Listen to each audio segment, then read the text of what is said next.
बिस्मिल्लाहिर्रहमानिर्रहीम। सुफियानी वो शख्स जो अपनी माँ को जिंदा दफन कर देगा। क्या कोई इंसान ऐसा भी हो सकता है जो अपनी सगी माँ को, जिसने इसे जन्म दिया, पाला, परवरिश की, इसी माँ को जिंदा दफन कर दे?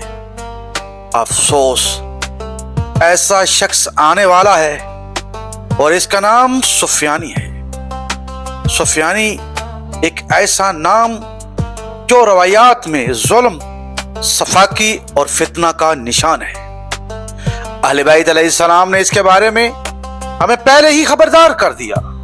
वो एक नापाक शख्स होगा जो आखिरुल ज़मा में जाहिर होगा और इसका फितना इतना शदीद होगा कि जमीन लहू से रंगीन हो जाएगी। लेकिन सबसे ज्यादा चौंका देने वाली बात यह है कि जब इसकी मां को पता चलेगा कि इसका बेटा ही वही मलऊन सुफियानी है जिसका जिक्र रसूल अल्लाह सल्लल्लाहु अलैहि वसल्लम और आइमा अहले बैत अलैहिस्सलाम ने किया था, तो वो डर जाएगी। वो लोगों को बताना चाहेगी कि लोगों, ये वही बदबख्त है।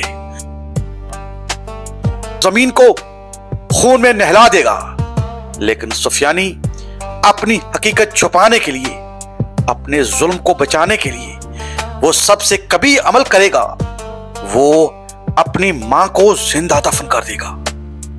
क्या आपने कभी सोचा है कि एक इंसान में मां के लिए इतनी नफरत क्यों? क्योंकि वो इतना बेरहम हो जाता है। ये इसकी शैतानी फितरत का सबूत है।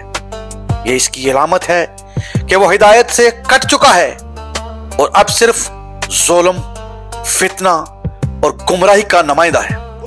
ये अमल सिर्फ एक कत्ल नहीं, ये एक पैगाम है कि वो किसी से नहीं डरता, ना खुदा से, ना रसूल से, ना रिश्तेदारी से। इसके दिल में सिर्फ एक चीज है और वो है इक्तदार और खून। मां जो एक ममता की अलामत है, जिसके कदमों तले जन्नत है। जब वही मां अपने बेटे की हकीकत दुनिया को बताना चाहे तो वो बेटा इसे जमीन में गाड़ देता है, जिंदा दफन कर देता है, ताकि कोई इसका मकरू चेहरा ना पहचान सके। लेकिन याद रखो, सुफियानी का जुल्म जितना भी बढ़ जाए, इसका अंजाम करीब है। वो जितना भी सच को दबाए, हक की रोशनी जरूर जाहिर होगी। इमाम महदी अलैहिस्सलाम का ज़हूर होगा और वो सुफियानी जैसे तमाम जालिमों का खात्मा करेंगे। तो ऐ देखने वालों, तैयार हो जाओ, इल्म हासिल कर और सुफियानी जैसे बातिल किरदार को पहचानना सीख। क्योंकि बातिल की सबसे बड़ी ताकत यह है कि वो हक के लिबास में आता है। लेकिन अगर आंखें बेदार हों तो हक और बातिल का फर्क साफ नजर आता है।